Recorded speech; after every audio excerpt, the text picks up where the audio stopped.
It's time to clean that Glock. First thing you're going to need is some gun oil, a gun cloth, and maybe like another cloth that you don't mind getting dirty.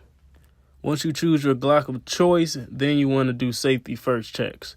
Make sure you take that magazine out. Make sure there's no bullets in there. Get that slide, cock it back a couple times. Make sure nothing's popping out. Make sure we're completely cleared and safe. Safety first, everybody. Please, safety first. Once you have confirmed the gun is safe to use, you want to take that trigger and cock that back. The slide is going to have to be pushed back a little bit so you can take that slide off. Once the slide is bulging out a little bit, you want to use those slide locks and simultaneously pull down on both, and it should come off like butter. It might take you a couple tries. Now you want to separate all of the parts in an organized manner. Look at that frame. See all that gunk and dirt in there? That's not good. We got to clean that up.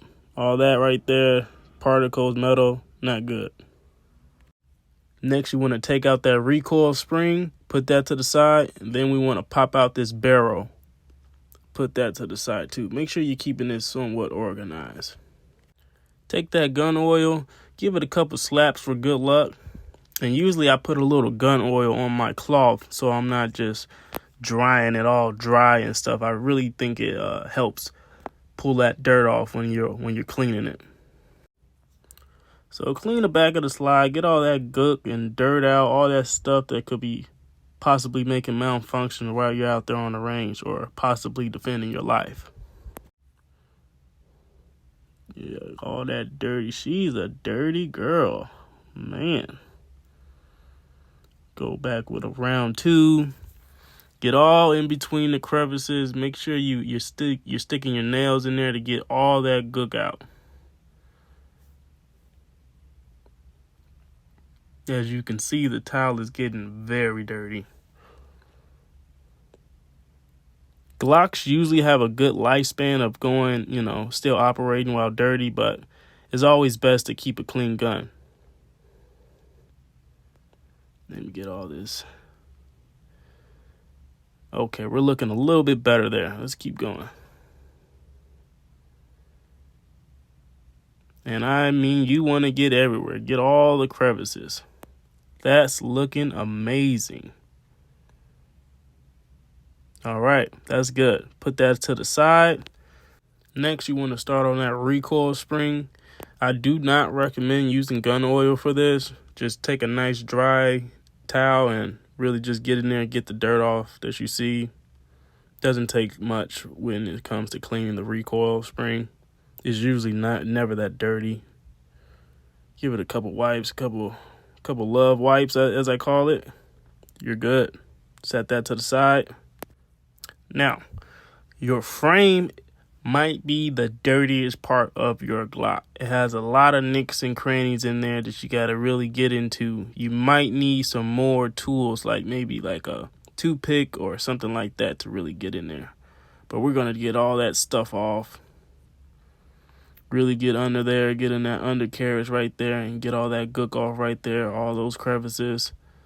You see what I mean? It might be hard if you got big hands, big fingers like me, manly hands, But you might need like a Q-tip or like some type of tool that's like small enough to get in there. So this is when I bring out my cotton swabs.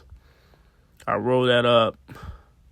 I'm going to put a little bit of alcohol on this. Not a lot, just a little bit so it can just pick up the gunk or whatever it touches. Not a lot. Get that in that crevice there. That feels good. Yeah. Get up in that nick and cranny there. You see all that gook? Just wipe it down. Everything, wipe it all down. I'm going to have to go raw dog. Let me get up in there. She is a dirty girl. See that?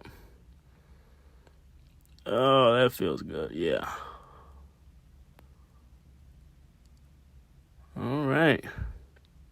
Still a little dirty in there. You might have to go back a couple times.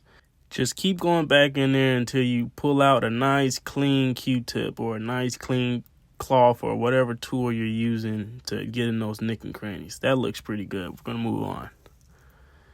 We're going to give it a little oversight look. Make sure there's no cotton fleece in there. Make sure there's no cotton swab balls that probably got like ripped off in there. Make sure it's nice and clean. That looks pretty good, might I say myself. Yeah, we're looking good. Let's move on to the barrel. Now the barrel, you're going to have to just wipe that outside off, and it's usually like little, let me see if I can show you. It's usually like little particles in that barrel. That's not good. We don't want that. So we're going to clean that off real quick with our nice handy cloth. Some nice love wipes, as I say. And then what you want to do is get a piece of cloth and like just run it through the actual barrel, like back and forth, just so you can get all that dirt and all those little particles out of that barrel that you see. I'm going to show you here soon. It should be nice and clean, just like that. Now we're looking good. Look how dirty she was. Or should I say he? Or he, she, never mind. Next you want to do, you want to get some gun oil and you want to get that all in the crevices and re-lube that bad boy back up for performance. Get some in the front slide, the middle slide there, the back slide. Put some in that flat plate right there. And you want to mix that all in with your index finger. Try not to use like a cloth with this. Try to use your finger so it won't be anything, no particles being left behind. Get all the way in those crevices. That's where it's going to be doing all that friction, sliding back and forth. So you really want to make sure that area is nice and lubed up. That looks pretty good. Next, you want to take your barrel, put a couple drops on that outer part of the barrel.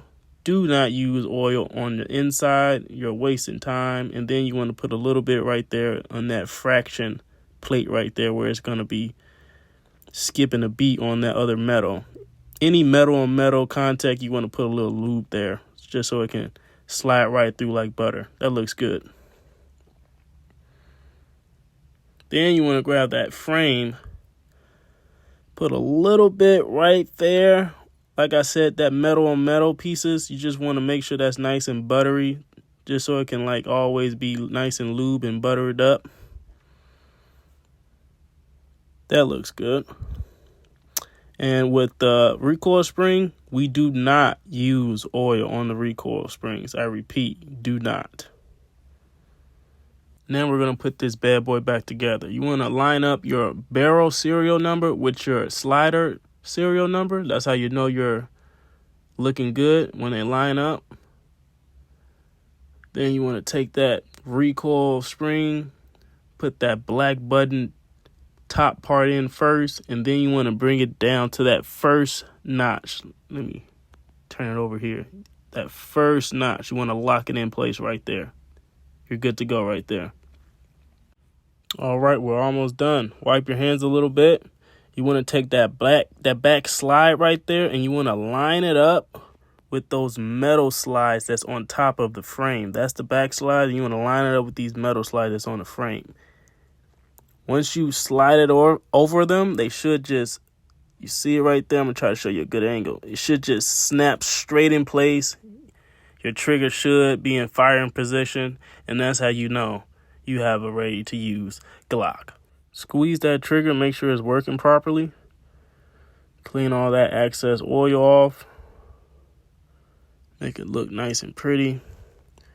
And then you want to take your magazine just to make sure everything's working properly. Give it a couple slide. Pull that slide back a couple times. Everything functions right. That's how you know you're good. Give me a like and subscribe if you like this video. Till next time.